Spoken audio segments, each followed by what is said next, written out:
And welcome aboard to part 1, episode 1 of Project Bramble. The long awaited series begins as we start to strip down this engine bay. We're going to go and degrease that bay, step back and have a look just before we start pulling this car to pieces. It's finally here. You've been waiting long enough, so I'm going to hand you over to the engine bay now. We're going to strip and clean. Let's go. Guys in the loop and keep some films coming and to make use of time while we wait for my little shed to get built, which takes longer than I thought. All builders are busy. Don't know if you've ever found that. Building trade busy at the moment. Let's save some time, and what we've done when I get the engine out, what we've done is degreased the whole block, the whole engine and the whole bay, so that when I do come to start taking this to bits, it's just less mess around and we're dealing with cleaner work. So the idea is really to go for the strip down of Bramble outside and get the shell away for dipping, so that when we're building up the little prefab building here, that it's not in the way, so it'll serve a double purpose. But before we do it, we need to clean the engine bay up. I've started dousing everything in Geyser degreaser solution and then gathering up my nuts and bolts and putting them in a tub. Anything to do with the engine bay goes in this little tub. So I've just I'll mark this tub up. That's our engine bay tub. All these will get tumbled and then galvanised, zinc passivated as we did with Ruby. But there's loads of little nuts and bolts, screws, fixings that will be taken off throughout the course of this job. But the first thing I'm going to do, I'm going to jet wash it off, cover up that inlet for the carburetor, and there's nothing else can get in the engine I don't think there. Keep the distributor in position and carefully jet wash it. The engine's going to be rebuilt anyway, but we're working outside, so you'll hear some birds singing and planes flying over to the runway, stuff like that. Blackpool. But jet washer's ready, power is on. We are degreased under here, so we're going to blast the hell out of it just to make life that little bit easier when we start taking all the ancillaries off. And then once it's clean, start taking everything off to make the engine hoist out easier. Important to box and label everything up as we go along. So loads of bits of bubble wrap, loads of cardboard boxes, plastic boxes, containers, margarine tubs, all the stuff you can find around. Labelling up, so this will get labelled up engine bay nuts and bolts. Although we're getting used to what things look like these days, but it's nice just to, at this stage anyway, label everything up. We could take the bonnet off if we want, but I can get underneath without taking the bonnet off just yet. This bonnet itself, looking at it, is not the best, and I have got a new old stock bonnet. I'll keep it because I'm giving some of it away on Patreon anyway. I'll keep the bonnet, but I won't be using it, probably never use it. Someone might need the bonnet, I don't know. It's repairable if it got to the point where parts for these are as rare as Ferrari parts or VW camper parts, then you'd be keeping it absolutely everything. I'll find a place to store that and we'll keep it for the indefinite future. Grill's got to come off, bumper's got to come off, wiring bay, wiring harness comes out, wiring bay, wiring loom out of the bay. And then we can start looking at the gearbox. We're going to have to get the automatic transmission fluid well drained out. I don't want that pouring all over the place. So there's things to do, but for the moment now I'm going to clean this bay up for you, just to make it, as I said, just to make it easier when we start stripping it. I just prefer to be working with cleaner material, and we've got the chance, while it's good weather, hose pipe ban hasn't kicked in yet, see where I'm coming from, and also the ground beneath me is getting a concrete slab on it, so 25 metre squared. So it doesn't really matter if I get contaminants on this area of gravel around this. I thought, well, take all those points into account, and it's a good idea to just blast it, clean it. It's just, as I said, it's just easier when you're handling parts, moving parts, storing parts. If they're clean, it's that bit easier. So let's get set up with the jet wash and clean this up, see how clean it comes.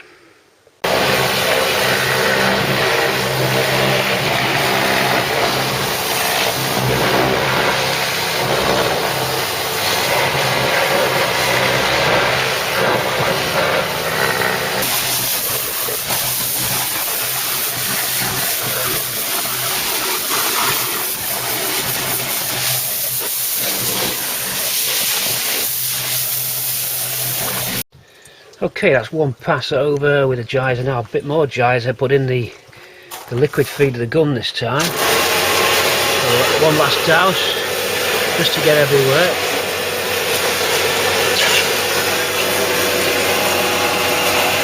Great way of applying it, just using the gun.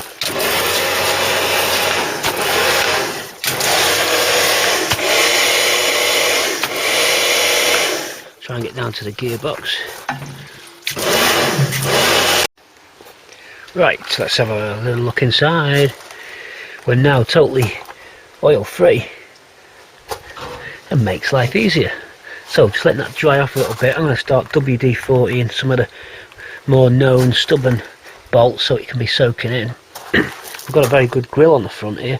Once the moss was off it, we're revealing a non-pitted front grill.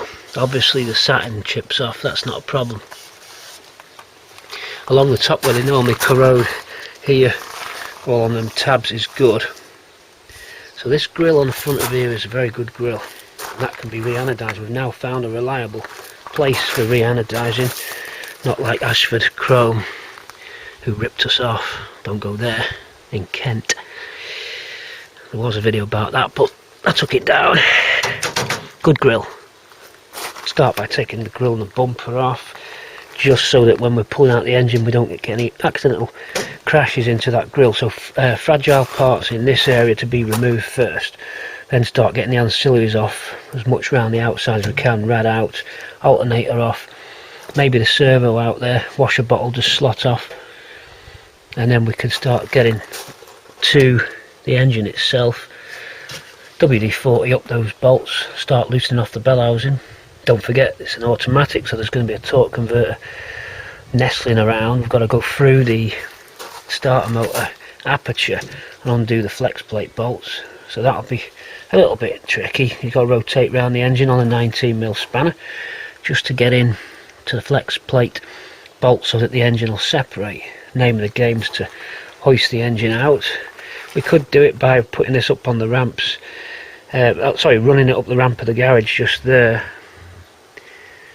and doing it inside the garage with the bonnet off so that the engine crane can move freely. It's not going to move on gravel, so when I hook up the engine crane I'm going to be struggling a bit on this gravel, so unless we put some boards down, we'll have to see. Weather's good, so you can work outside at the moment, as you know, in the biggest heat wave we've ever had since records began. Incredible heat. Okay, let's get on and WD-40 those bolts. Okay, grill is off, and it's a good grill. Onto the headlights, backing plates, headlights just coming up for you there. Pretty gone. Oops, got to be careful because we're keeping the dome lens with the correct Lucas stampings on it. We want that. You'll see that these are all marked up and nothing happens to the glass. They can be reused and re-etched with the halogen logos, so we keep them. A little tip for you, if you're stripping your car at home, you've got stubborn screws like these ones. These were pretty rusted in, and a normal hand screwdriver you do start to struggle getting them undone.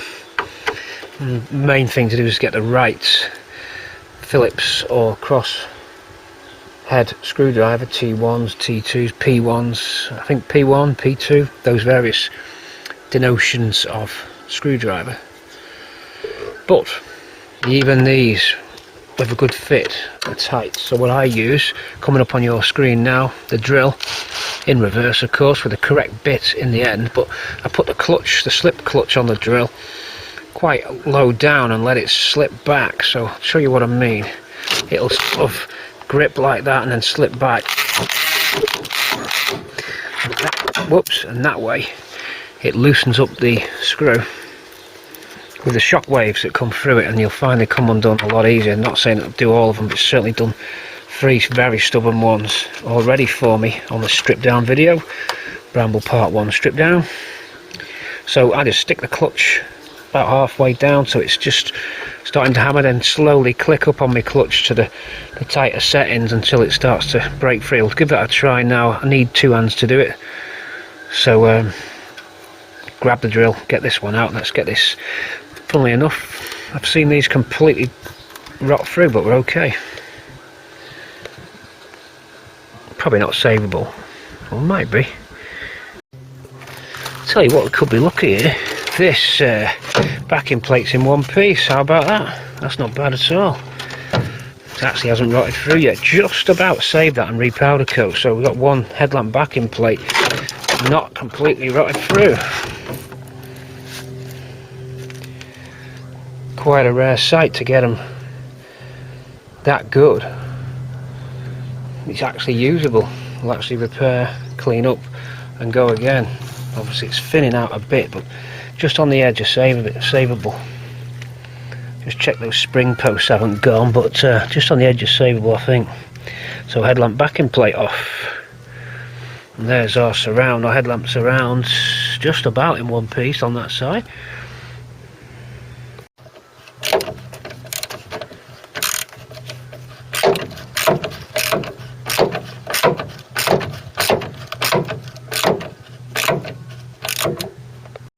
Horns are off, not a problem, falling to bits like, but... And that's the horn mounting bolt, just for my video reference. That's what a horn mounting bolt looks like. Headlamp relay in good order. Pretty clean that. And there's the horns, falling apart but complete. Marked up with yellow so we know they're off ruby. So there's that other backing plate, that's a bit knackered. Mark it up RB so we know everything's off the car. There's the other horn. So a pair of horns there. Could be built, rebuilt. Headlamp relay in good condition. Building the bits up in that tray. Front end then carrying on. It's bumper bolts next. They'll be tight. They'll be rusted into the irons, no doubt. We can now see how the corrosion's got to that lower headlamp area, but not bad when you consider how far these can go. That's a repair panel to do that. So we don't have to do anything major. It's gone down there as well, but we can fix that area as part of the repair once the front end's taken off. Headlamp surround panel starting to go, but okay up to the bottom of the chassis leg. So on the whole, no big surprise.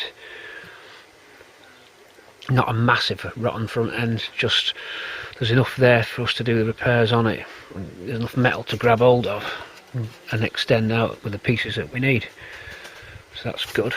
I'm going to try and get this bumper off now, guys. I imagine these 13mm head bolts are going to be tight. Let's have a try.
Starter off, alternator off, fan belt off, fan pulley off, spark plugs out.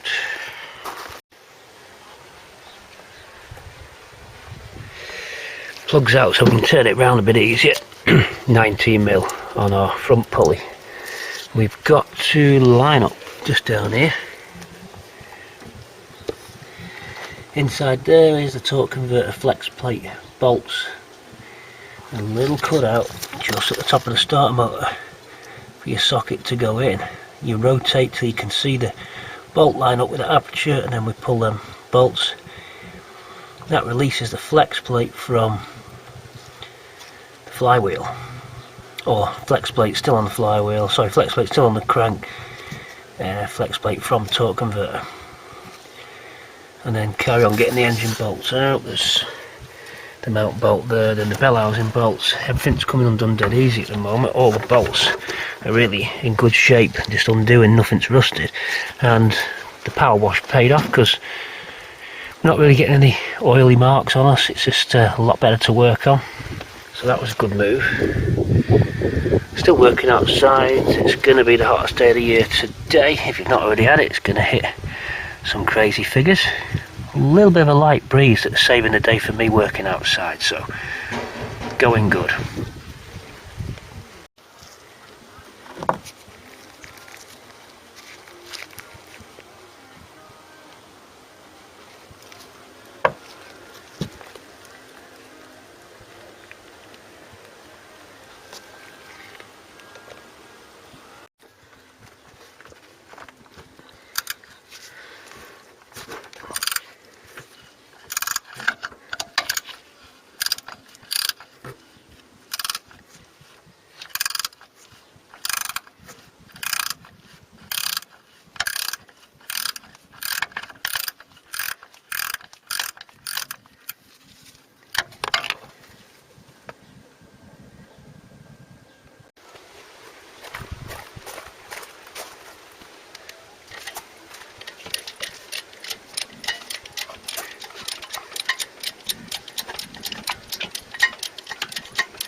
So engine came out, gearbox now, disconnected this is the auto box, disconnected the linkage for the selector at the gearbox, at the selector end, so the cable stays with the box.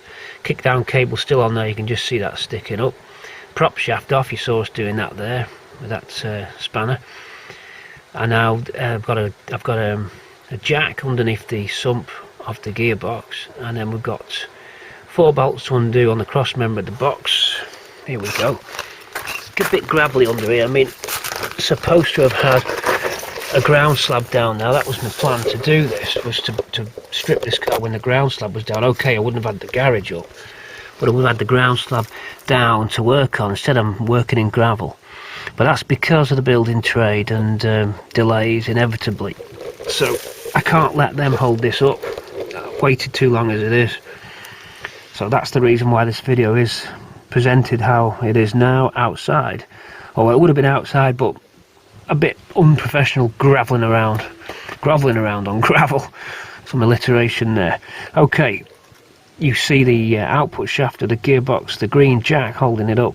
4 bolts on the cross member, then lowered down, and that's going to leave me jammed on the jack. But what I'm going to do, I've got a little skate here, plastic sledge if you will, and that's going to be at the side of the box. I'm going to hopefully tip it on sideways and pull it on this. This should skid along the gravel and get us out. So I do apologise that it's not a professional workshop setup. It's a bit make do, and apologise for that with the video, but I think you'd rather just see something going on than wait, and we still don't know how long until the slab goes down. So I can't wait. I haven't got the time. I need to get this thing moving, and I want to get this thing moving because I enjoy doing it on my days off. So here we go. I'll go under there. I think they're like 15mm head bolts, whatever they are. We'll get them now, undo those 4, and then the gearbox should be out, and that would finish the engine bay area. It should be totally stripped in there. We'll go and have a recap in there, and then we shall work our way back inside the car and start getting the dash out. We might get Andy in for filming, we never know. Let's give him a ring, see if he wants to come and film. But making good progress, and the plan is, hope you're alright with me talking to you underneath the car today. Just bear with me while I explain what's happening.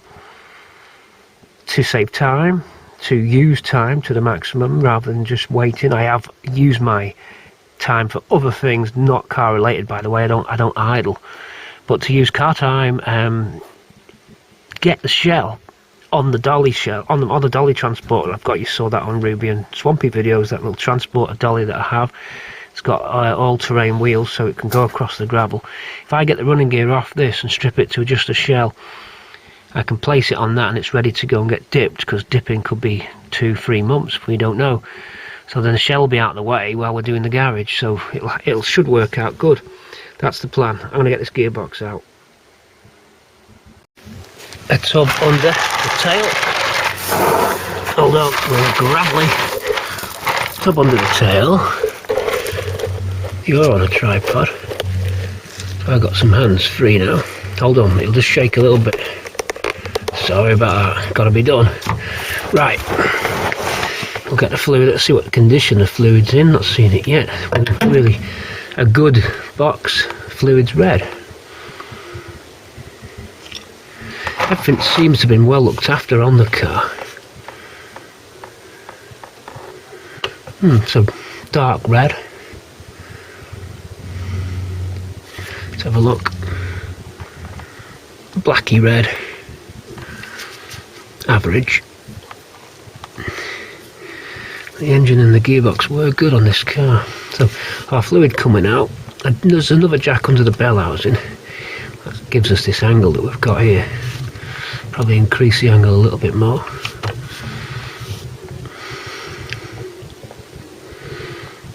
We'll wait for that to stop. You can put in the end of a cut prop to plug it if you want. Seen that done.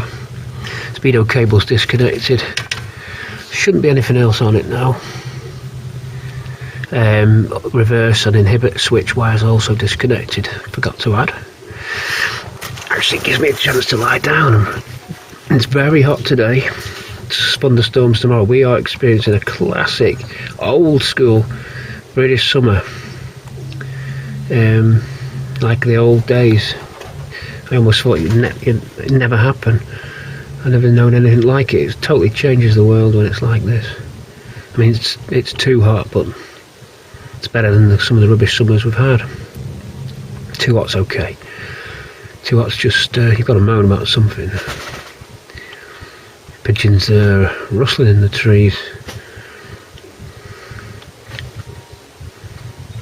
as we enjoy a peaceful moment. Borg Warner CW35 box end, air cooled, so no water connections to disconnect. In case anyone's picked up on that, these don't do it. Something interesting thing regarding water connections. A lot of people like to, or did ask me as well, say why didn't fit an oil cooler on Ruby, why use the radiator, because they're unreliable. If the rad leaks, if the unit corrodes, you get water going into your box, but it's a brand new radiator. If you're using coolant inhibitor, rust inhibitor in your coolant, you know, good 50 mix or 60-40 mix in favour of the coolant antifreeze, there's no reason why you should get corrosion.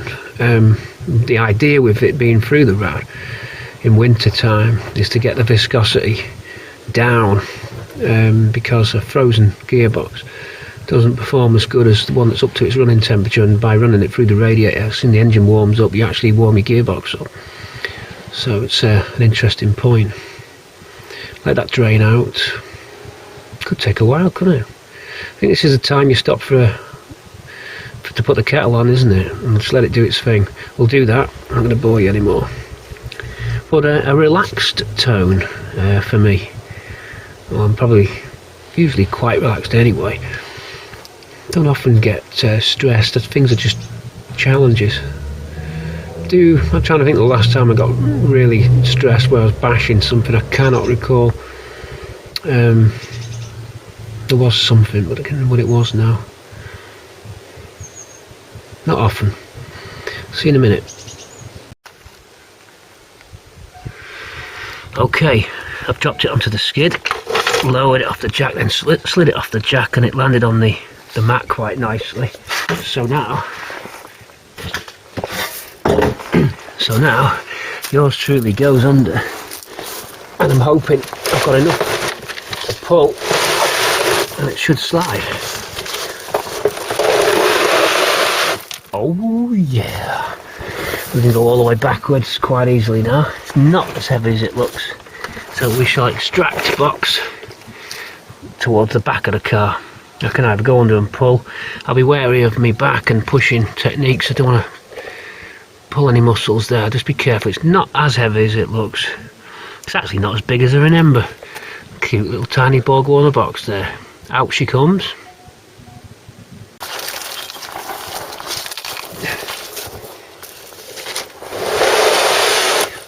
Oh yeah, easy.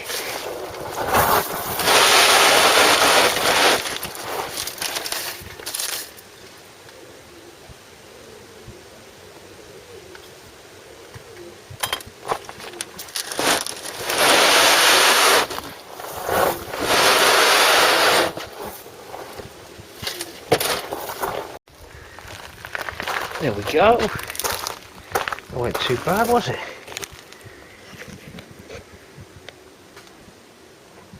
Action. Okay. Well, here we are in the boot. Cleared the boot out. Don't think on any Bramble films we've actually covered it. Certainly Silver Fox in here. There's our tub. Seen worse. But it's gone up there. If it was only these holes here, I'd have probably looked at putting a piece of repair patch in that, like a strip. But although it hasn't gone here where they normally go, it's starting to though, and it's starting to push through. It's on its way, but it's done a good, put up a brave fight. It's got the usually missing foam inserts here. This is worth documenting. Look at this. These just go inside. I've never seen them except in the last two cars that was that green XL had these, and Bramble's got it. It's like a filling piece of foam. Swampy never had them, Ruby's not got them. It's only, you can cut that to shape how you want it, but it's to stop stuff falling down on the inner there. There you go. It's quite some original features. The jack, of course, we talked about. That's just come out of there, 1271 again. It's the second one I've seen with 1271. Wondering if it's a coincidence or it's actually just they all have that on. Don't know. Nice jack though. Funnily enough, in the manual it shows the windy jack as well as one of these. In the car's own glove box manual, it shows this, but in the Ford books, which are dated 71 and 70, it shows the jack which you see in later cars with the wind down. So I don't get that.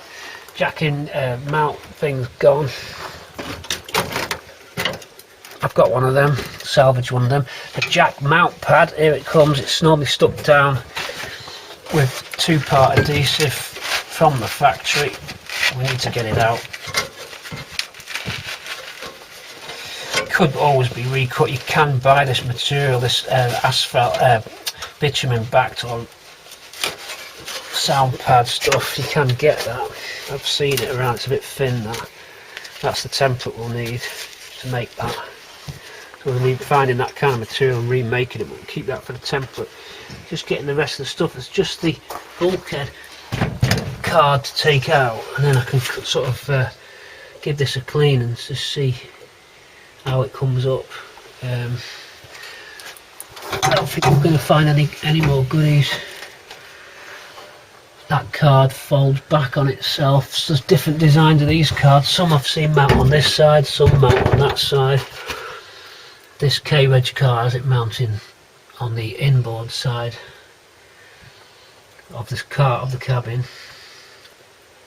Tubs look alright. So half the battle. Even if you can actually split the tub in half and just fit the outer shell piece and leave that in for your reference, because your parcel shelf and everything's attached to that, so that's something I don't want to be disturbing.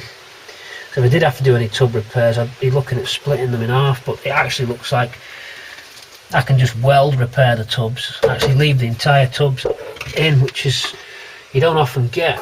The trailing edge of this one's gone. It's starting to, behind the sealer. But it hasn't really attacked it. I mean, I've seen them where you just, again, you punch through. The outer edges of them, where they meet the quarter wings, the lip that folds under and makes the join, they always go. You can get just that piece and weld it in if you're careful and you make a good job. So that's probably what will happen. The boot floor, I think I'd take the whole boot floor out. It's welded along here. I have done one, did the green GXL's got a whole new boot floor. It's not as bad as it looks. You just got to get every spot weld. Leave your chassis legs, attend to them if they're still floating, and then drop the boot floor and take all this back off. The quarters will be folded back, so it won't be too bad. I've done it, I've done it before. We'll just have to see how it goes, but I'm going to clear this out and then give this a hoover out. Let's have a look inside.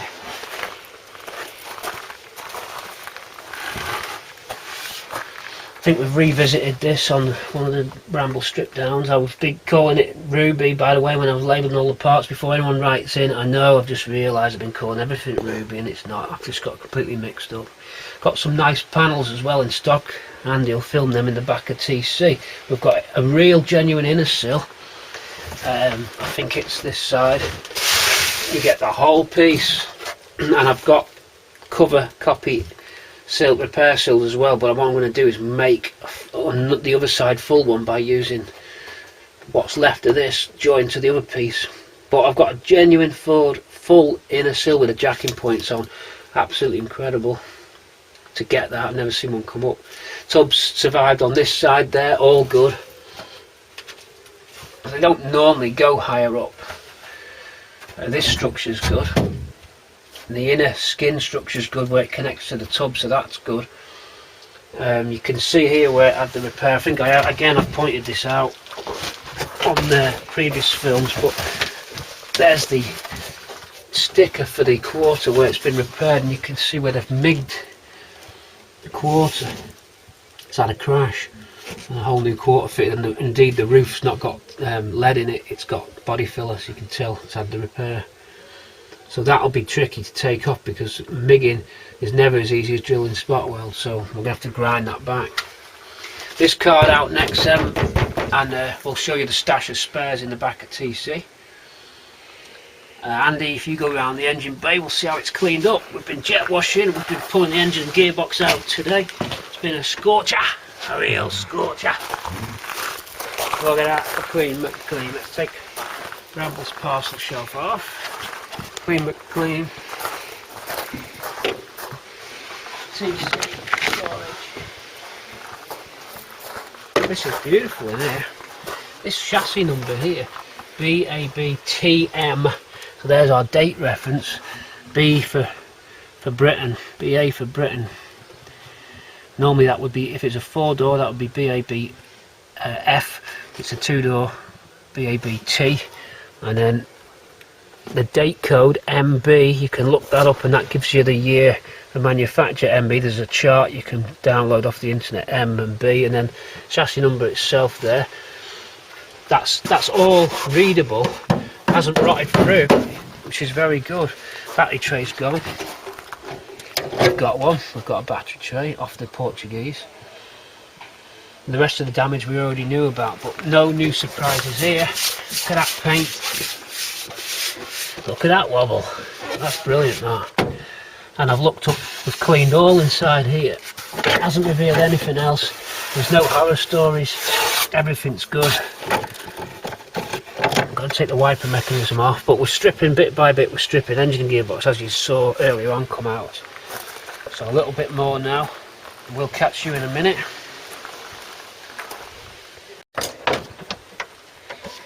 Old bent knackered screwdriver.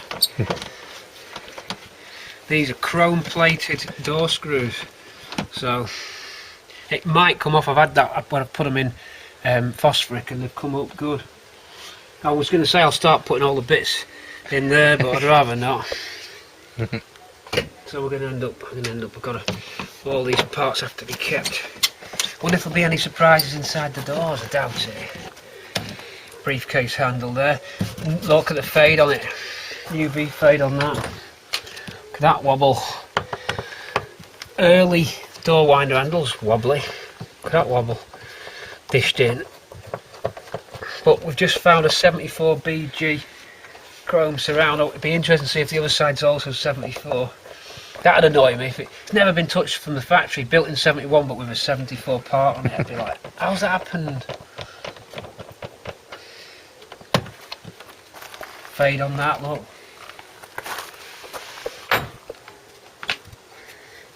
Now it's time for the claw. Here's our claw. Just gotta try not to burst any more.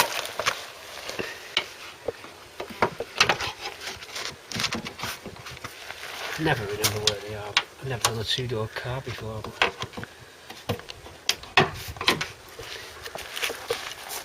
You can use a flat blade, but I like these.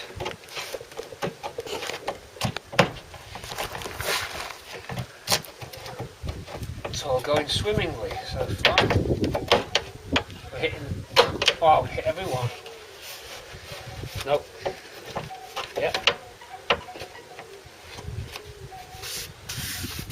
Nothing else holding that. Right, pop the rest.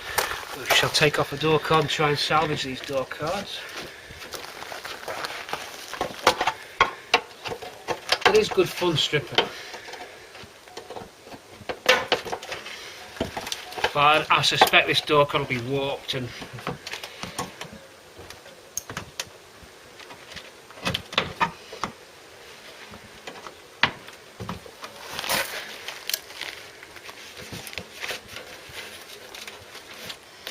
I think there's one more here. That's the one. Rock it a little bit just to loosen it up and pop up. Oh, oh, oh, yeah, yeah. Oh Oh, they've not messed with that, have they? Look at that silver fox paint.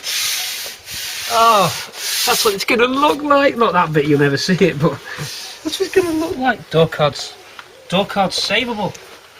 Localised repairs here, no problem. We can fix that. We can graft a little piece in. I mean, you could just get a whole new piece of hardboard, then refit this. I'm not quite sure how it looks like it sort of gets crushed into place. It's not out of the question to rebuild one of these. A lot of routing to do, but that'll straighten up. I'll get that flat straighten up. What's important with the door cards is the embossed vinyl here, because it would be tricky to make this. I think not East Kent, Martrim are redoing Escort ones. They're not doing Cortina Mark 3s anyway, but this is what would be difficult. That's actually a good little piece of kit. A little bit of straightening, that'll go again. And you know I love trim. Trim's one of my favourite jobs. Look at that. That's good, I'm happy about that. And then back to this. This is the Ford factory plastic. It's been off, I think, because it looks like it's got a brake liner. Has it? No, it's only been off at that point. It's probably maybe for a door cat's job. This has never been off. But oh wow. Oh my god. Look at that spray glue. You can even see. Is that like a zigzaggy pattern they've done? I don't know. Whoa. Okay, not a problem. Door catcher anyway, but I know how to get them out. Thread that through. There's your backing flap. Careful with the backing flap. That'll just hook up from the back. That's how you create the seal with this little visor flap. There, see? It's all good stuff if you're doing concourse. I didn't do this, I've learnt something. That fits in the back and keeps the air seal, and you push that in and lock it in place. There's our release catch. Don't need to take that off really, because we're keeping the doors in one piece. There's no need to strip the doors down. So lock that back in. Looking at the general condition, and look at this. Look how rust hasn't. You saw the video of the GNX, the XL, the green car. If you've not seen it, scroll back through some of my films, and we go on visit a green XL, and everything on that car was absolutely, all these were gone. But look at this, the finish on them bolts. That's actually still shiny. I can see my reflection of my finger in that. It's so strange how some cars rot and other cars just seem to get away, yet this has been left for dead outside. So I just don't understand it. I mean, it's no real advantage peeling this back off. I'm just going to stick it back, because oh no, I do need to get to that 10mm, 8mm here. We're taking the side mouldings off, and each moulding has a bolt. The rest are plastic clips, but they have a bolt to stop it sliding. So we have to undo that. That's the reason why, and that's why we've answered the question. That's why that was torn, because they've had the mouldings off to paint the car when painted this colour, and that's why that was ripped back. And they've not retaped it back up. Very naughty, not taking that back up. So I may as well take the side trim off. It needs to come off anyway, because I'm going to take off the whole door, but I don't want the side trims on the doors in case they get bashed about. So I'm going to take it off. So that's to come off. All part of the strip down. Done work from the front of the car, and I'm heading backwards and documenting it. And I've been calling everything Ruby. Well, I've been writing RB, and you'll have seen that by now. And it's not. It's BB. No, BM Bramble. BM Bramble. Right. Look how the doors haven't rotted as well. Come inside, haven't they?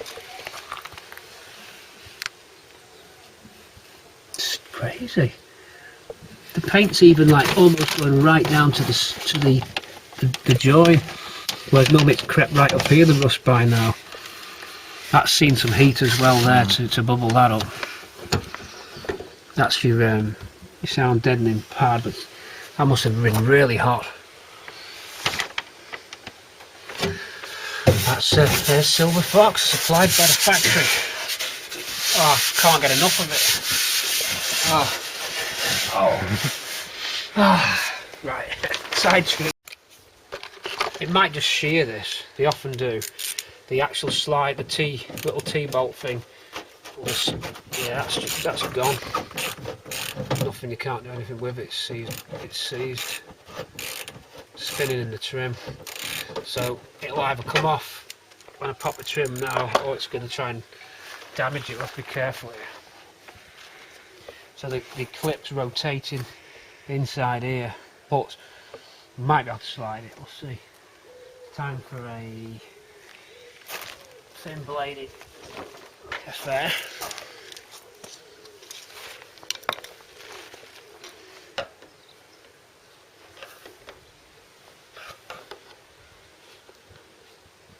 Whereabouts is that bolt fixing? Here. It's that one. Could cause a problem. Let's see. If you look where each rust patch is, that's where each trim clip is. Because that's always what happens. See, look, every rust patch is where the trim clip is.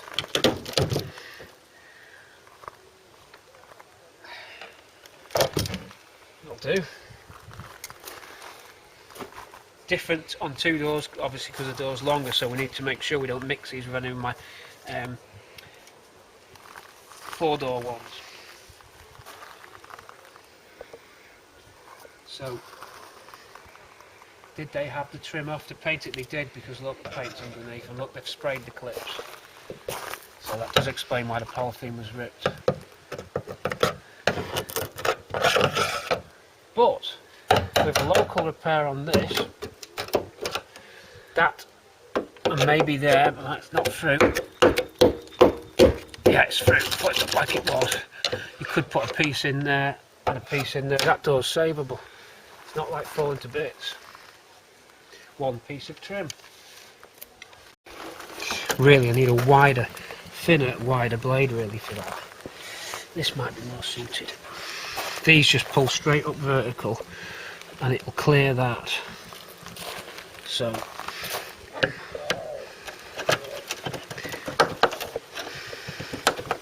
but these can be tricky because they rust themselves right into the door frame. I'm trying to think if I should have the window down for this. I'm not putting any big pressure on it or forcing the screwdriver in. I don't want to risk damaging this. They do just pop out. We could wind the window down and try that. I'm going to wind the window down. Pause. Something wide, something new, something borrowed, something blue.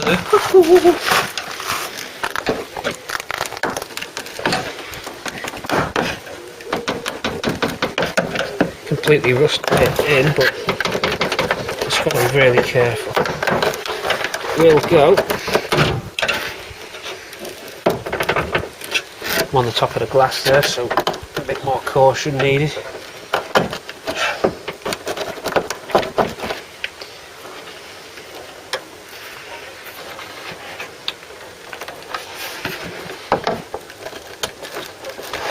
Rock it a little bit.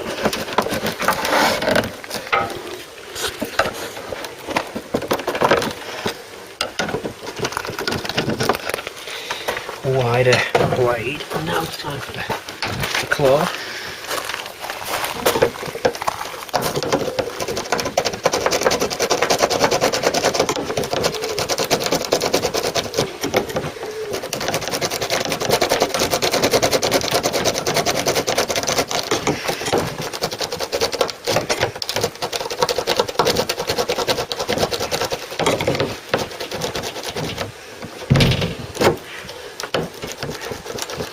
It's a stubborn one.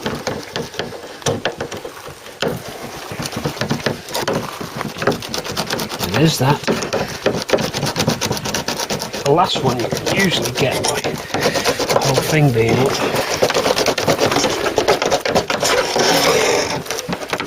We won't get any higher there because it'll go into that. So we've got to go from this end. We need to get this first one out.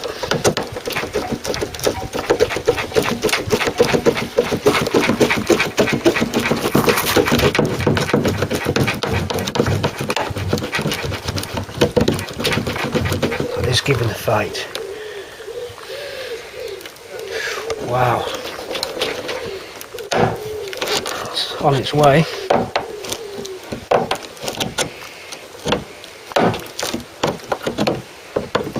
Pretty tough stuff, like, but I'm being careful. I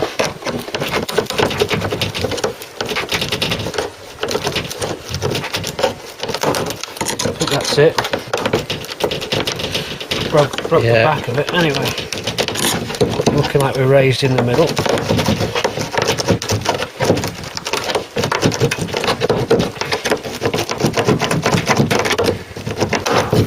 Oh, that reassuring clack. Yeah. Still gripping it. I'm gonna let go. See it there. I might be able to give it a helping hand now. I can see it's on the form tang shape. I might be able to get it with this. There's like a little rib of the clip which is just holding on for dear life there. It's like a locking tab, that's it. I can see them now, I can get them.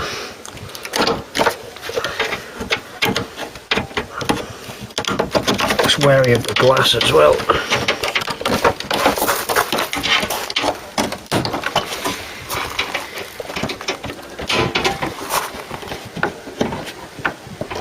This one will go nicely.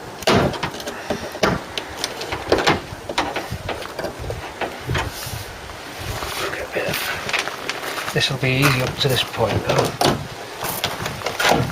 There we are. No indentations.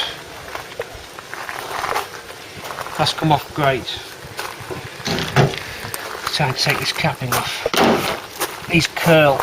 There's certainly a technique to these. These curl from the inside and pop out. You try and get them from there, you end up denting them, they don't come off. These come off from the inside. I think I just said that twice.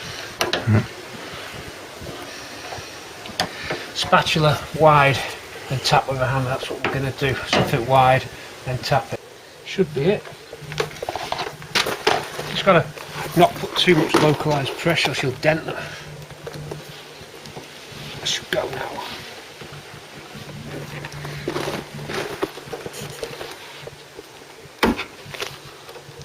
A little bit at the top maybe.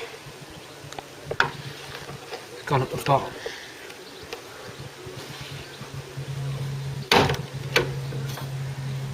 Perfect. More silver fox.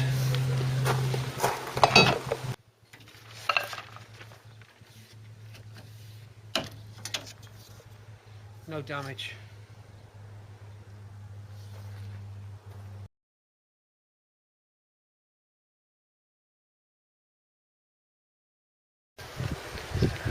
Okay, continuing on.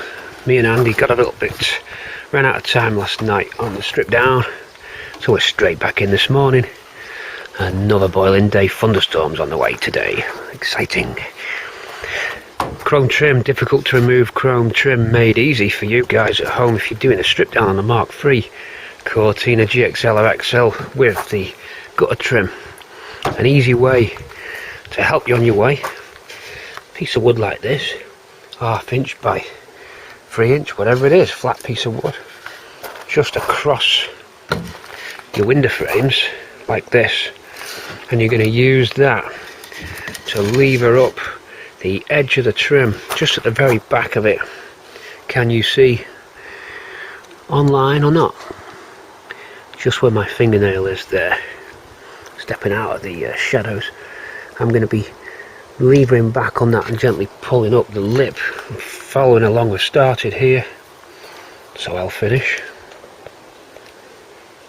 Like the camera focus. Harsh light, early morning light, a little bit harsh. Then move along onto here and it'll lever up. Now I'm going to try and do this with one hand, with the camera in the other hand. Hold on. So this is a technique. Finally sussed it out. This is new to me, I only just learnt this today. I've tried all sorts of techniques in the past, but this one works best. So you can see now how I can make a fulcrum area there on the piece of wood. stepping back so you can see, and levering up. This way you don't damage it. If you try and sort of tap it from the back, you can get localized dents. It is stainless and you can sort of get it out, the damage. You can see this one's got some scratches on this trim, which we will be able to polish out because it's very forgiving stainless steel. There's no dents on it though, it just needs a buff up. So this trim's going to be good when it's off. So I'm going to lever across down, palm of my hand there, on the edge of the trim there, and it'll pop out. I'll try and get the tripod on for you. Hold on, let's set the tripod up.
We can see here that the trim, the gutter, was broke away. That's why we couldn't get that last bit, but the technique works good. If we look at the edge, there's virtually no indentations. There's some earlier ones where we were trying a different technique, but it's nothing noticeable. So a nice piece of two-door trim there off quite well. So that's a good technique for you to use. Bar across your door openings and lever upwards. I sprayed it overnight with WD-40 just to help as well. So another piece of trim off. We'll continue on now, strip down. We could still be into part one, probably are. I'm going to give you extra footage because it's been so long. So join us on this journey of the strip down. Hope you're enjoying the film so far with Pete C from Cortina City. Thanks again, halfway through or towards the end of the film, all those comments and the Patreon support as well. Appreciating the Patreons on board, really helping and keeping me going. That is a little bit. I'll warm up. It's early, it's 8:30, so my voice is never as good, but we're doing well. With the gutter trim removed, we now turn our attention to the rest of the pieces. The stainless steel item here riveted on. Just showing you where that is in relation to the car. There you go. It's that separating trim piece for the back window. This lower stainless trim clips off. That will reveal some more rivets for this aluminium C finisher, which on this side's pretty good order. So we can get those off. There's rivets on that one, clips on this, rivets on that. So a drill bit in hand, and we drill those rivets off now.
can have 7s, 8s, 9s and 10s on these fixings. This is the filler cap bump strip coming off. That's just spinning, so we'll just slide that now. Ratchet down and slide that off. Oops, there it goes. Let's get that quickly because these are hard to come by. Not as hard as some of the bits. It's particular to two-door. That up on there, so you saw that C-pillar come off, C-pillar trim come off. And then that bottom chrome stainless finisher was bolted at either end with a 9mm nuts from underneath and some plastic clips which had gone brittle and snapped, so they popped, leaving that. We've got a side trim to get here, standing back for you again and get perspective. That side trim, filler cap off, quarter rear end to go. That's probably going to be the 7s again. Into the boot we go to find a 7 looking not too rusty.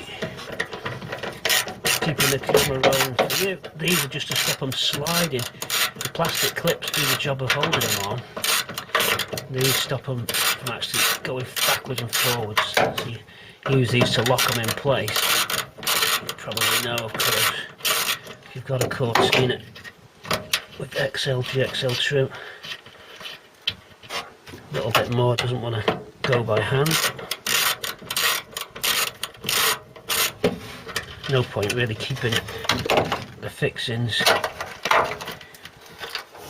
round the outside for that piece. We shall be carefully boxing this little lot up, I can tell you. And there's a very rare piece, don't lose this. It's the rear opening hinge finishing clip, plastic. You never get one of them. It's just this. Now I can't see any clips on it, so we're going to get the claw. Claw in your view. There's our claw. Very handy to have the claws in your arsenal. Boom. Watching the points.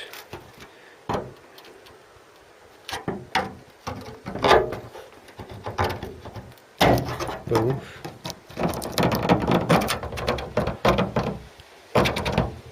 Right, I'm going to be careful. I'm going to go without the camera in the hand on this trim. I'm going to be careful with this.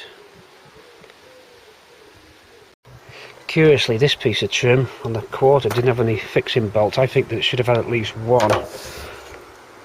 All the GXLs that I know always have at least one fixing clip, just trying to keep you out of shadows. Very harsh light creates shadows. Camera has to try and focus its exposure on a mid-range point between harsh sun and shadow. So I think that concludes all the trim for this side. Oh no, we've got a wing. Now that will have a fixing as well. Let's find the fixing on the wing trim and take that off too. There's no need to film that. It's just going to undo one bolt on the inside, probably around there, and then pop it off with a claw.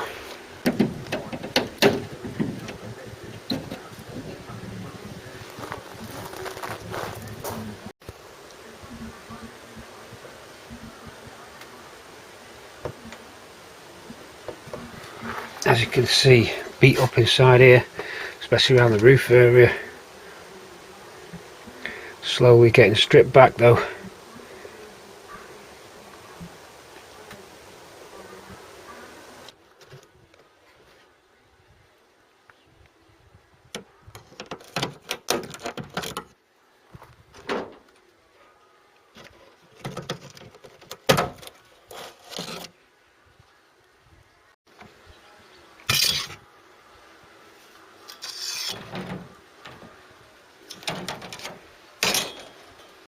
Okay, same technique for the door chrome caps. Block of wood, flat piece of wood there, flat blade screwdriver just under the lip.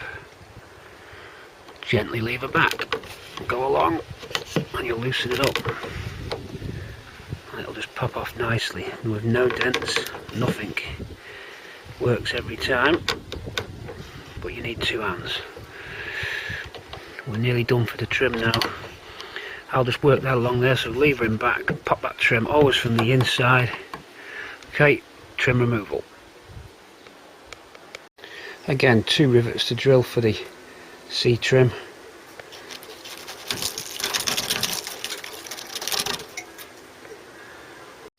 Just stripping out more interior bits, various different posi drive and Phillips screwdrivers being used. There's some rivets to drill there for those quarter panel door cards, or quarter panel cards. We don't want them going in the dippers, they'll knacker the rivets up. So there's 4 of them to come off. There's some plastic bungs in them holes that have just come out. They look like this for reference for myself. The door cards fit into those. Grab handles are out. And I'm working my way back towards the front again. We've got a single post visor here, guys, girls, seized in, fused into the socket. It's a push and turn to release like a bayonet, but the bayonet seized solid. Now I don't want to damage the sun visor. Even we need to see if it's salvageable. So to get that out, the single post on this, they're hard to get hold of. They snap. They're die cast metal and the tab snaps. If I try and turn that, I'll break the tabs. I'm wondering if I should just chisel a hole in the roof, with the roof's coming off anyway, and get to the bayonet. I'm gonna have to do that to get this out.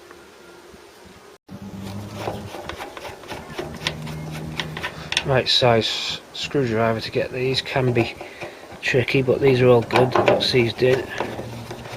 That striker catches off both sides.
Okay, I'm under the car and I'm just getting the clevis pin out for the handbrake cable. That's that boomerang there. You can see the boomerang shape.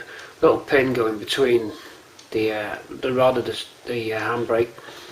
Using some great long nose pliers. These are Teng tools on these ones, but any are good. Teng are quite good quality.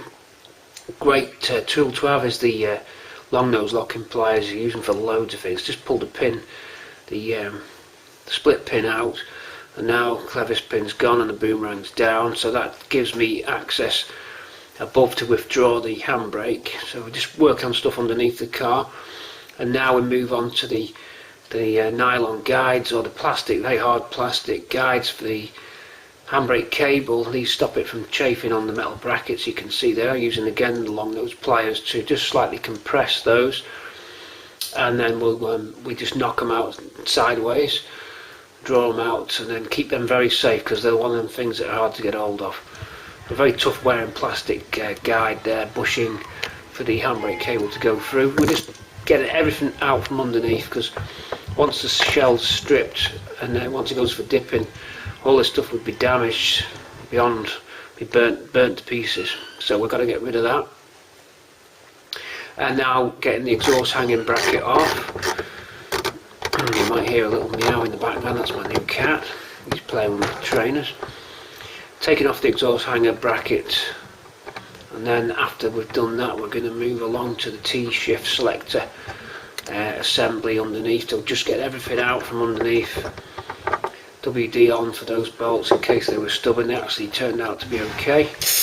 I'm just overdubbing because some parts of the video, when you're filming outside, you get lawnmowers, strimmers and things going and aeroplanes flying over and stuff like that, so I managed to pick the moments, but this particular time underneath the car was noisy outside. So I am just narrating over some parts, only a small section of the video. You'll be back to my normal live commentary or actual commentary soon. So 13mm socket, speed it up for you there. I'm going to drop that bracket down, and you can see it's got the standoff bracket for the gearbox selector cable to lock into. That's for the BW35 box, Bob Warner. And moving on, we're going to get and just pull that down. Just using my again another tang tool, actually tang socket. I've got all sorts of different tools in the box. No one particular brand, but Tang and Snap-on are good. So finishing off that, then we'll switch it back to my commentary shortly. I'll go inside and withdraw the handbrake assembly and the T-shifter assembly. T-shifter T-bar is held on with a very small Allen key. There is a short clip on here of us pulling the head off the T-bar shifter.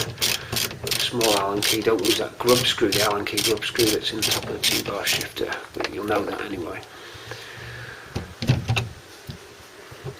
I'm just watching the playback as I do the narration there, as I'm pulling now the handbrake, remaining handbrake bolts. Away we go, wind them, and we're nearly done.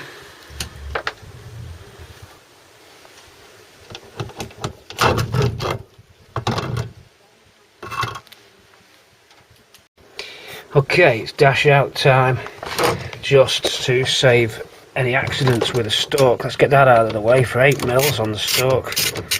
Back on audio again. A brief section of the film with an overdub again, just because it got noisy outside. 8mm on our stalk, disconnected the stalk loom. Coming off now, we just want this out of the way. So we're going for dash out. I'm going to take you through it. Long video this one, because to make up for, I could spin it and split it. Okay, a nice stalk out. Put that away. Would screw these back in. This isn't getting regalvanized, so these. Sorry, you got the back of my hand. These just go back in because there's no plating to do.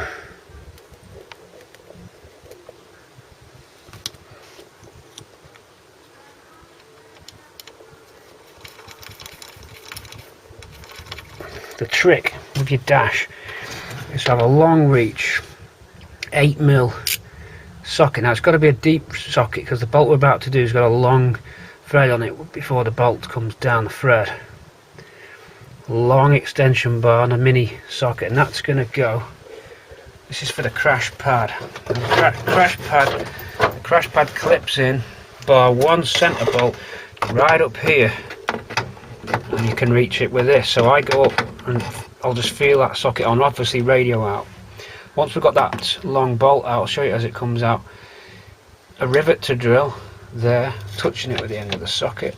That rivet's on the heater panel. It also has two crosshead screws, so we'll take them off. Then we can try and unhook the crash pad. Now the crash pads were made to just drop in at the factory really quick. They're made to break away. They're made to take a head impact that's foam. It was part of the safety feature of the car. Crumple zones and other features, split dual brake circuits and stuff. This one's sun damaged and cracked, probably beyond saving, but we have got one. However, I'd still like to unclip it properly. Now you'll see one of the clips here. They're horrible clips. They're a one-way operation. Once they're in, unless you can squeeze them at the back, you can't extract them. What happens if you try to is they rip out of the crash pad itself. So you've got to go behind, underneath the instruments. We'll have to take the glove box out to do it and squeeze the clips. Sometimes they will go, but I've seen so many crash pads that are removed off good cars with the tabs ripped out. So we're going to give it a try. This is also covered on the very early episodes of Project Ruby, because we did the same with Ruby's dash. It came out. You're on Project Bramble now. So we have got dash removal footage already in the can and already uploaded, but I'm going to go through it again. Some people are new to the site, some people are new to the films, they might not have even seen Project Ruby. Radio out, and that was original Ford fitment radio, a lovely radio it was. I'd like to have spent a bit of time filming that with you, maybe I'll do that later, but it was an original fitment set with the correct plug, with the correct loom connector into the feed of the auxiliary, the yellow wire, had the correct Ford fitment, so it was just a proper original from factory fitted radio. You can tell they put the proper earth braided strap there, the tie strap properly fitted to the correct grounding point. Fantastic, really, to have that factory fitted option. Okay, I'm going to go for that 8mm up there. You may be able to see it, it's a bit dark, the camera could go in. It's not really a lot to shout about, but it might pick it up under here. There's the speaker magnet. I think that's it right in the middle of your screen there. That is it, yeah, it picks it up better than I thought. That's the one we're going for. It's the only bolt that holds the crash pad on. We need the crash pad off because the dash casing, the actual metal dash itself, is screwed through the top into the upper scuttle. 8mm going up there. Long reach. Okay, we're up and running.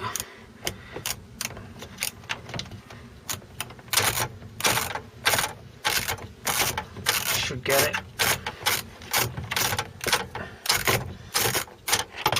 Whoa, there it goes.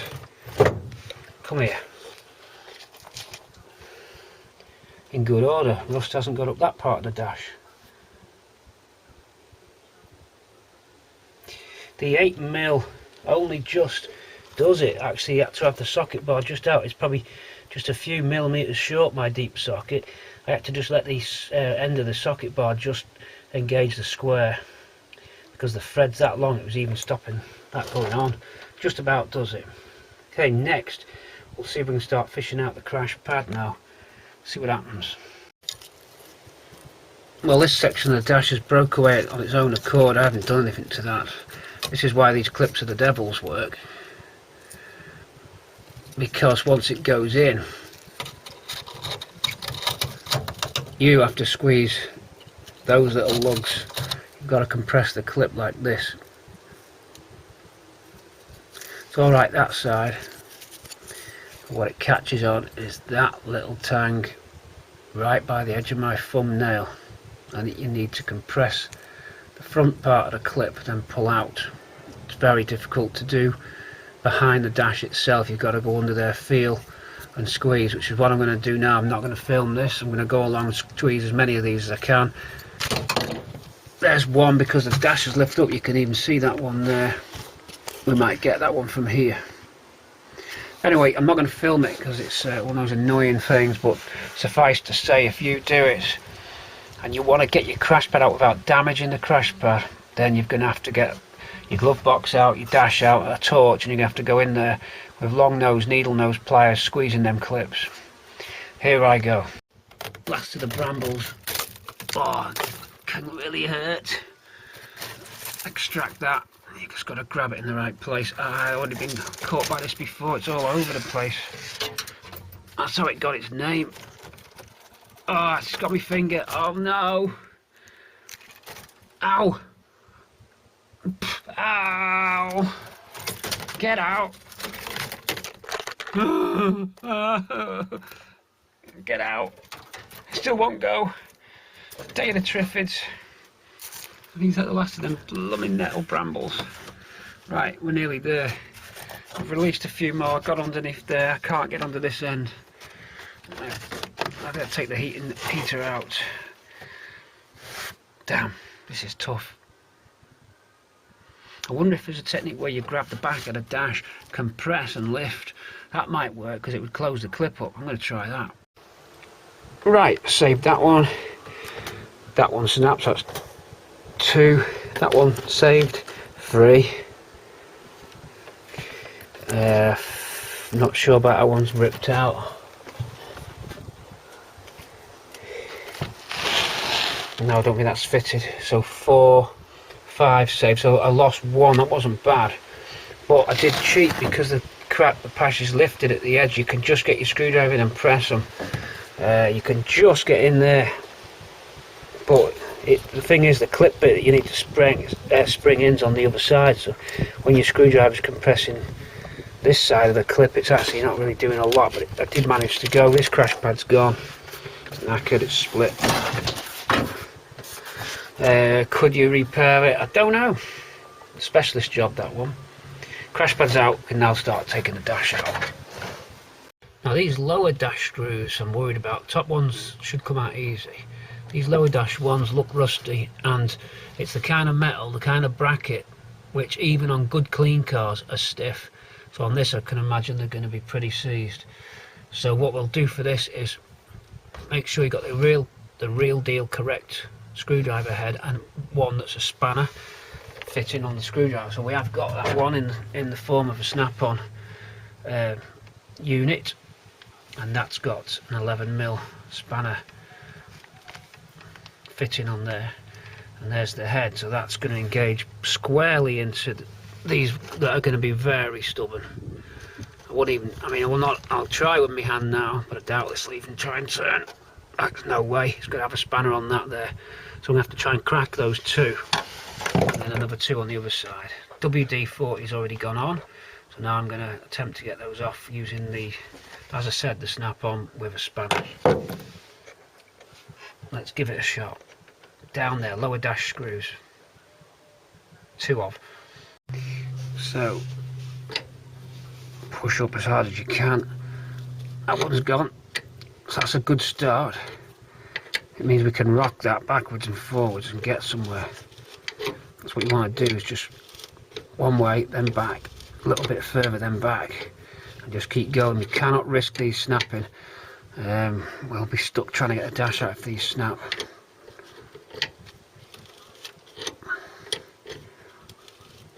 Rock it backwards and forwards. So we'll carry on with all 4. I'll let you know how I get on, but that's the technique there. It also can apply to the handbrake as the bonnet release cable catch in the engine bay. There's a little clamp that holds the bonnet release cable, and that's either a 10mm head, or it can be a Phillips or posi drive screw that's very rusted in. This would do the same. In fact, I did use that technique earlier to get that bonnet cable release screw out, and it worked. This also works for the striker plate bolts if they're stubborn. Don't forget though, WD overnight if you can, or GT, or any penetrating fluid, not GT85, that's a bit too slick. A penetrating oil will help you, so plan ahead. This is coming to the end. We've got 1, so 3 down, 1 down, 3 to go on dash removal. All 4 successfully out. We now go onto the top, and as predicted, these are okay. So along the top there, 3 or 4 along the top. Dash will start to creak and move. Steering wheel off next, and then start disconnecting cables. We should be able to slot the dash straight over the column, and then that's dash gone and out. Nearly stripped the whole car on the inside. Only the axle and petrol tank left. Looking good. Ruby Bramble stripped down. Dash coming out. This off once I've got them top ones off. In fact, I'll take this off now. Centre boss off. GXL wheel coming out. GXL wheels were this padded affair, slightly padded leather finish with the GXL inlay, or sports or GT as well inlay. Some GXLs didn't have these. Could have been a shortage at the factory in the 70s. Some were fitted with just wood, not many, but it did happen. Contrary to what some people say, I've seen at least 3 Cortina GXLs without this, with the wooden inlay, and it's too much of a coincidence that all 3 people have changed theirs to a wooden inlay. I just don't think you'd do that. So I think it was possible that GXLs also had wooden inlays, either intentionally or by accident with strikes, parts, supplies, whatever. So that's the sports or GXL inlay in good order. There's one more bolt I forgot to tell you about, apologies for that. 13mm and a little mini socket, and you loosen this one up. The dash actually slots between this and the heater control plate, so loosen that now. The dash actually has a metal finger that slots in like the not a V shape, but a cutout, and it slots in. You tighten up the 13 and it grips the dash and the heater panel.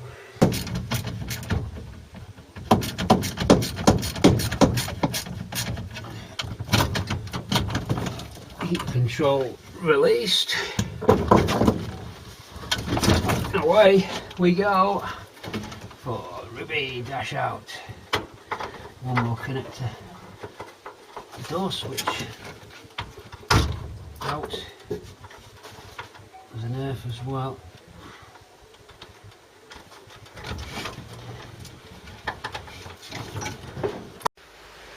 Okay, with the dash dropped back on itself there, we can see a little bit clearer what you get. Now some of this is the aftermarket hazard light, which we found.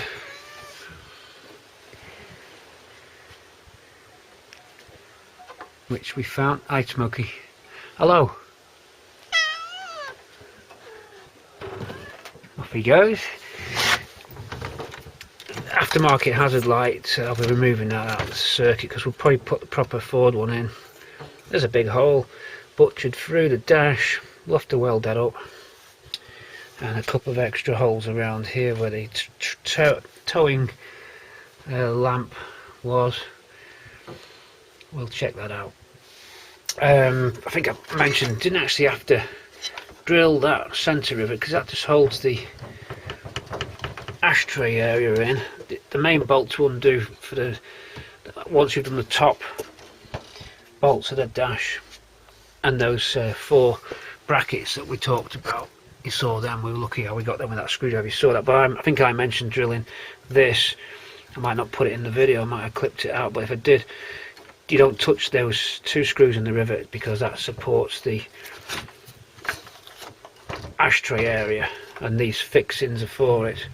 I just never recall seeing them, but they've always been there. Main fixings to loosen that bolt there because that slots into this bracket here, and that's how you slot your dash, and then you lock in at the top, slot into your heater vents, or you put them in after, and then your 4 bolts, 2 on either side. So that's the dash out.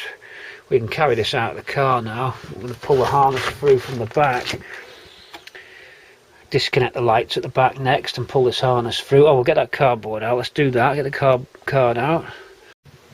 Nice condition bulkhead card, rear bulkhead card, firewall card, sealed well in there. I don't think it's ever been out.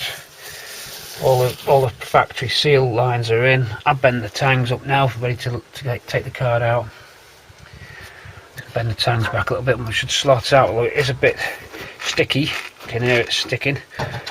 So we need to get this, we'll have to bring it forward and peel it at the bottom. Normally wouldn't bend these this far back, but there we go, we're on our way.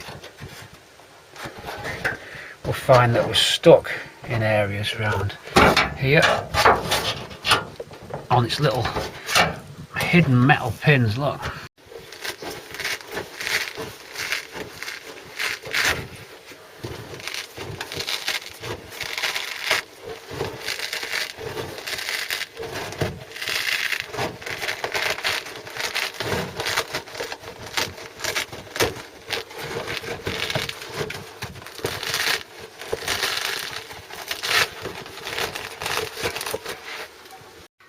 with the card out we can see full extent of the wheel tub and how wonderful it really is.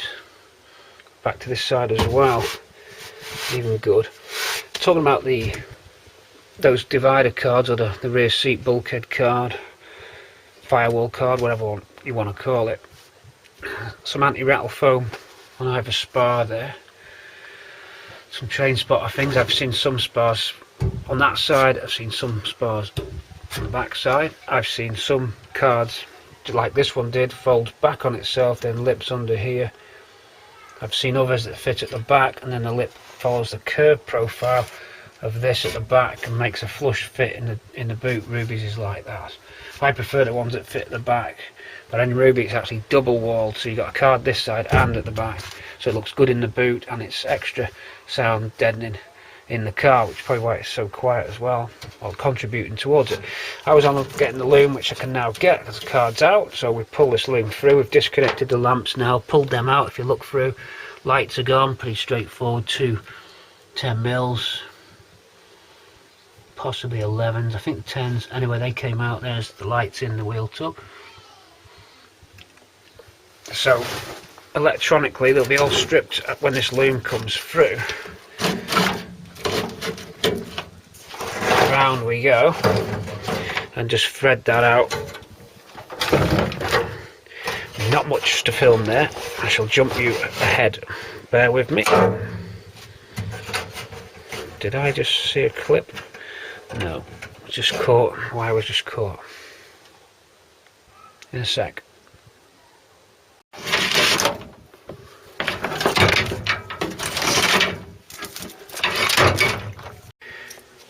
If you've not got a heated rear screen, you find that you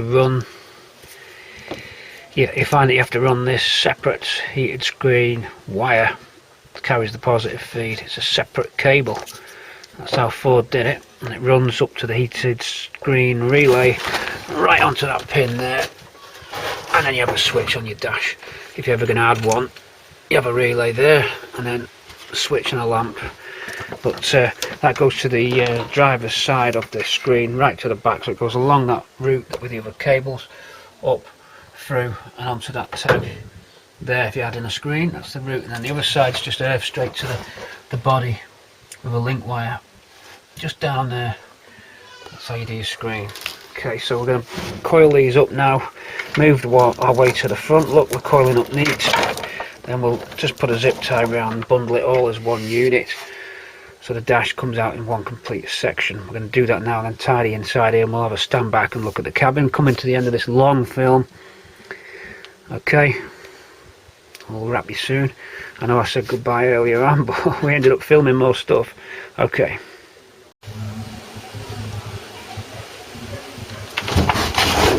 Okay, dash removal is going good. I've looked behind. A couple of things I forgot, but I've remembered it all in the end. The origami. The main thing was that centre 13mm to get your little socket, and you don't need to take these front screws out, or those two lower ones. They're holding in the ashtray sliding and cigarette lighter arrangement. So those two, I don't actually remember seeing them on them, but they must be there.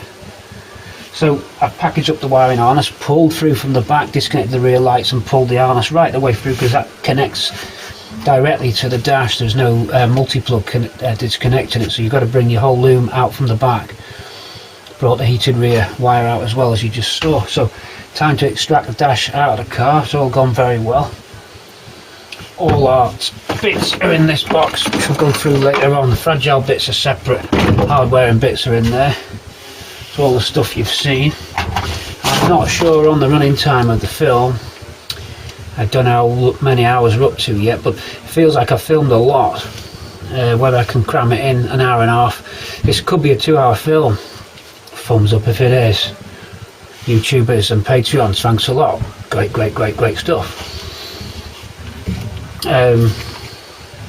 Gotta say, support's good on the project, support's good on Patreon, helps keep it going. Keep saying that. Do you want to carry on? Should we keep going?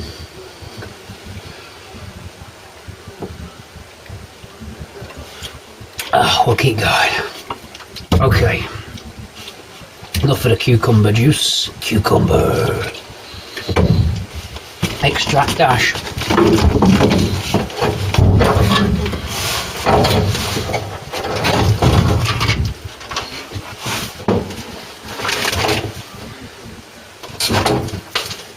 A rare original fitment speaker on the proper brackets. Well, that's great. Proper connector, everything. Never seen it before. First time. So the speakers there's good. Heater duct in, 2 screws on the inside for this piece, and we'll start pulling it all apart. Not a lot on there really. We'll get that all out.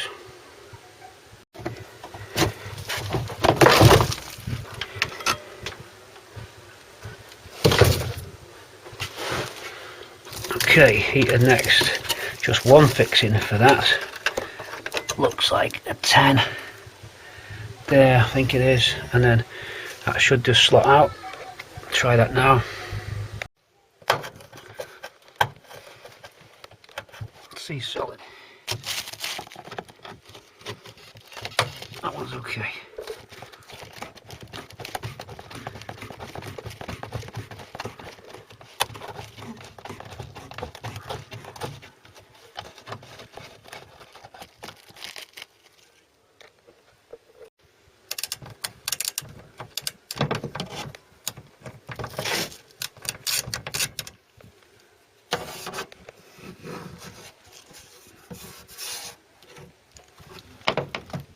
Oh, I don't think we'll get that with this.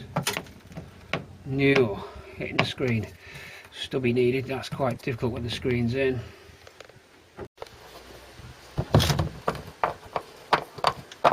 Make your own stubby.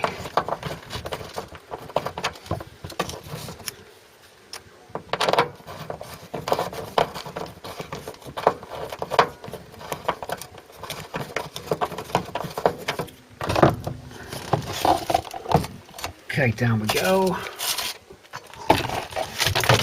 Fresh air vent. And now the last fresh air vent, passenger side. Get the socket on that. Same again. Fresh air vent.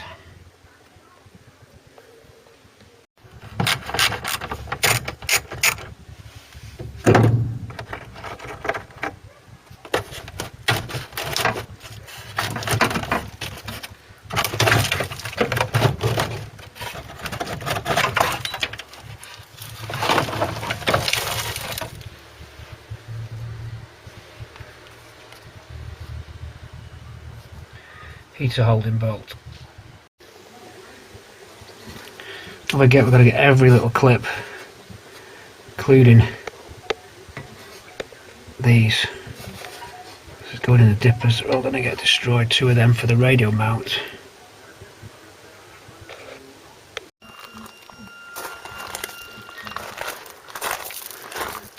TC fully loaded with Bramble's goodies, and then some. Look at them new old stock sills, 2-door genuines. You know it makes sense. Let's close it up, storm's coming. Come on. TC. Protector of all the goodies. Great stuff. See you in a bit. Over and out for sure this time. All the goodies locked away safe. Final part of getting the Bramble body shell stripped, steering column and pedal boxes out, and the remaining screen vent ducting out, and that's the bulkhead stripped, most of the car done, doors off next. So for the steering column we've got that storm in now. Rain hasn't hit us yet, but the wind's picked right up, so you're going to get some wind noise. I'm sorry about that. Okay, so we've got the bolts that hold the column in. Now this column, these bolts here are breakaway slide brackets. If you have a crash, the column is able to move and break away from this bracket here. So if you hit this with your chest, not only is it a collapsible column, whoa, storm, it actually, these brackets here, these slide inserts, move. So just don't mess with them, leave them alone. If you're going to powder coat this, you've got to take them out. They've got little wedges in them. When you take them wedges out, you usually can't get them back in. I've Sikaflexed these brackets back in the past when I've powder coated these. They've got little plastic wedges which always break. I hope you can hear me over the storm. I'm going to carry on with 13mm socket. Then we need to fit the steering wheel back on the end. It's off at the moment because down here is quite a force fit into the ceiling grommet in the bulkhead. It's quite a tight fit normally, so you've got to get the steering wheel and yank on it and it should pop out. WD-40 when they're going back in. WD-40 might not really get in there to help me get it out. We'll have a go. You see that telescopic, that ribbed shaft there? Nice ribbed shaft there. You've got to pull with the wheel, and the concertina, that's designed to collapse, and inside the tubes slide within each other. The actual shaft of the steering wheel operating rod is a slide oversized tube in an inner size, so the whole thing collapses and doesn't stab you through the chest. Okay, so WD-40 the end from the engine bay, and grab this and start rotating it, twisting. Let the WD bed in, rotate, twist and pull, and it's out. That's the grommet there, and this one's in good order, not damaged any of the grommet. So that's good result. Steering column out, no damage, quite straightforward, good stuff. That now exposes the pedal box, which is ready just at the top here. It's gone in the bay, so the pedal box should be straight out on these two 13 bad boys a pop. Just on there. Whole pedal box in one go. No reason why not. Dead easy. We like it when we get to the easy bits that we can get to. One hand on the camera. Oh my god, do you hear that? It's high winds. You're going to get the rustling. I'm sorry. The joys of working outside, of course, but we have had the groundwork team in today, and we're going to get a slab down. We're going to get a prefab up. Don't be complacent. Winter will sting us. Might be summer now, but never underestimate time. Never underestimate time. It's inevitable.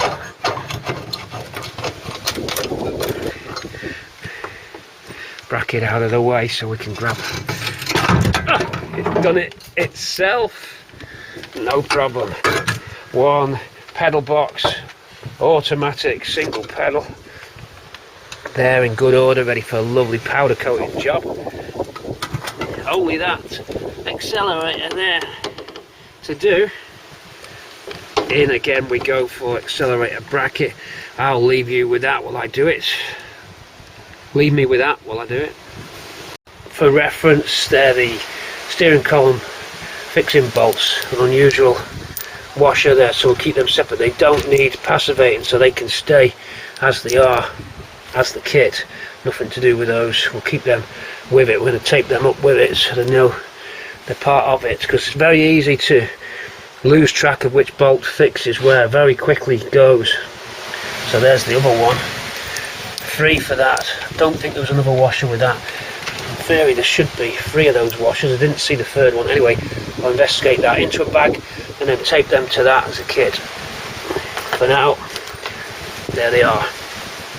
Okay, so this soundproofing pad here is good, but it's also the enemy, because this is what rots you from the inside on your inner scuttle. It holds the water. It's deadly to kill a car. So when I take this off, most likely we're going to find a horror story as it's tried to attack the inner bulkhead. So this will really tell us how far gone it is. One locating tang on it. It's damaged. I only use the outer shell if it doesn't break anyway. We remake this with bitumen pads, and it's nice to keep it if we can, but it'll be deteriorated. But as I said, using the shell there as the mould, we can refit a new soundproofing liner to it. down it goes. One tang just at the back to get, and then it's off. We'll get that and extract this out. Here's the tang. The tang's actually snapped. So we've got some rot issues. There's some flaking rust. It's looking dodgy. This is the final sting for it. One more tag. Got it.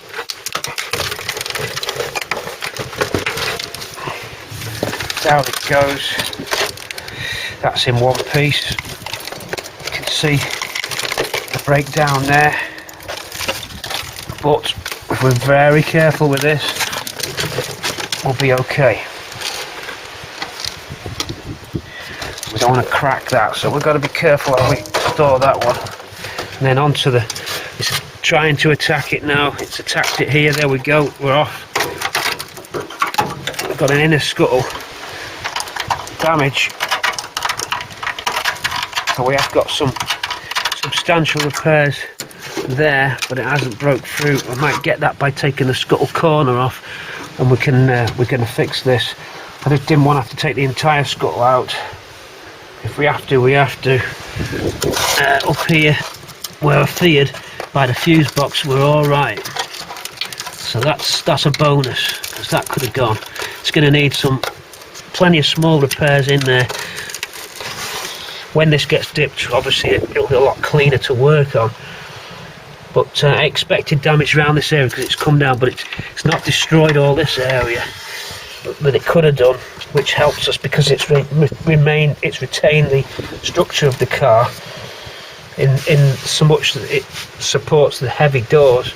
The doors haven't sagged; they still were closing good. So this structure hasn't bent or twisted.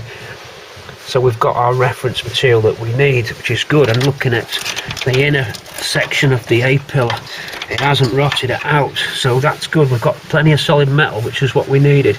This obviously gone. I don't know how far back. It looks like we're all right there. So not too bad. A shame we've got that hole, but when we take the scuttle corner off, in fact, I'm looking at the scuttle corner here. You can actually see it better than me because the camera's acting as a sort of, not infrared camera, but it's acting as a light amplifier. My eyes can't see it. It's actually pretty good, that scuttle corner. Still seeing some original paint, and that seam at the edge of it hasn't attacked, so it's actually pretty good there. But we do need to get that repaired there. That must get a nice piece of metal put in it. So we'll have a look out, see what's out there for that. A plate will have to be made, or a section from an existing car, but they all start to go here. I think I've got the inner panel for this, so I might be all right. I think I've got an express steel bulkhead panel on one of the cut-up cars, so we could use that to do this repair if we needed to. Right, I'm going to vac out now and clean up. Here's something unique as well, these rubber slots for the window. I've got to get that rubber bung out of there, and that hole to mount this one's totally gone. So we're going to have to remake that shape as well. That'll be fun. This is for the opening window pivot point, the opening window catch down there. We took that off earlier.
Letters coming off.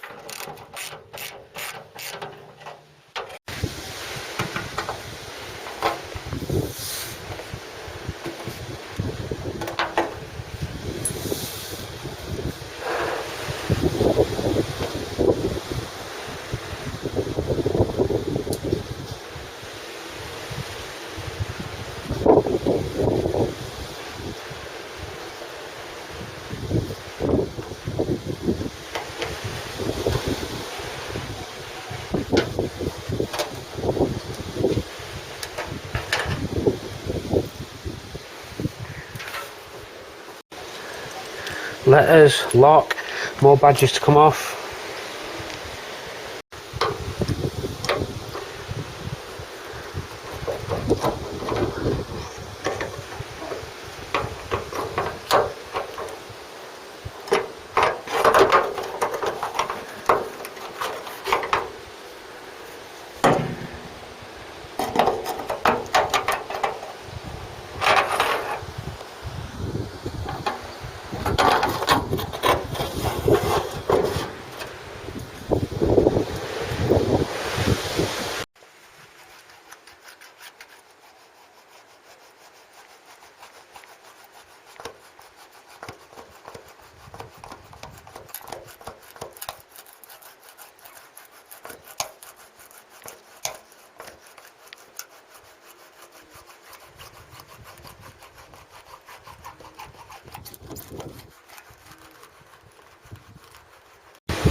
Rock them back and forwards at first.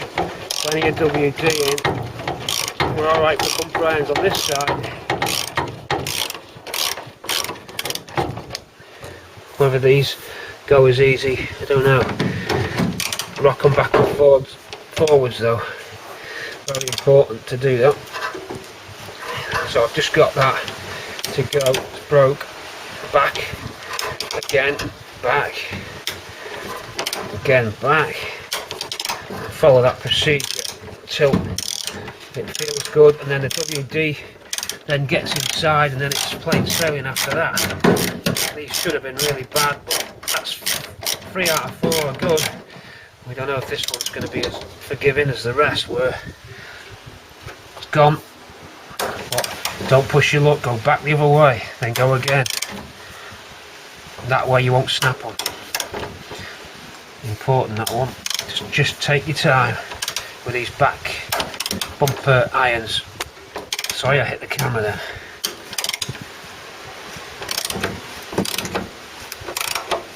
And all of a sudden WD's got right in and it's plain sailing. If you don't do it that way you risk stripping or snapping.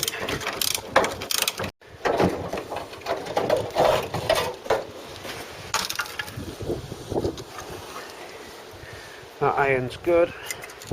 Oh no, well, I don't know. Bumper's shot though.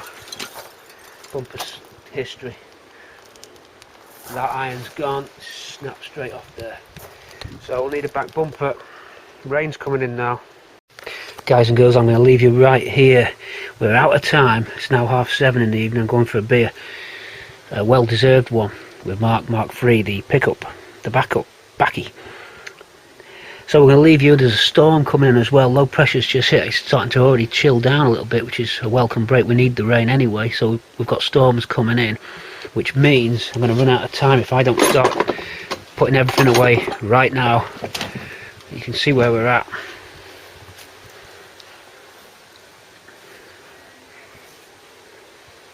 Quick overview for you as I close this stripped down video.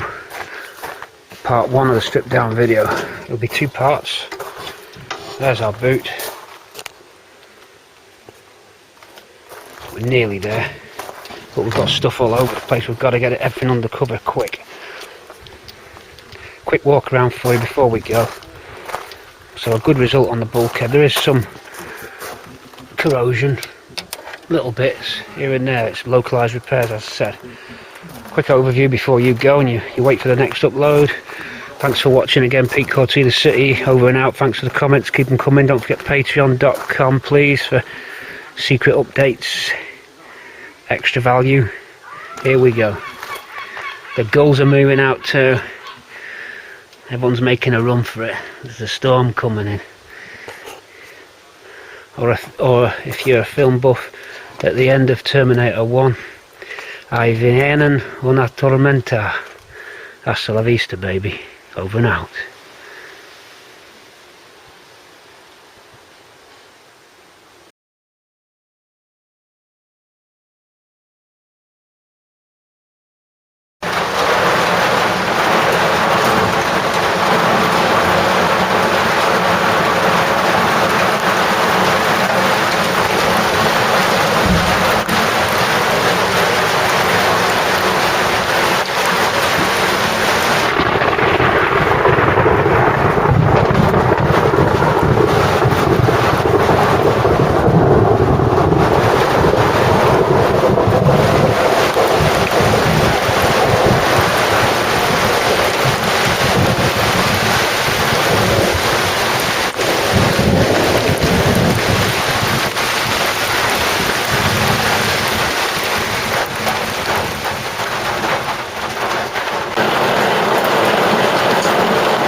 A lot of people interested in this car. Everywhere we go, people are stopping me.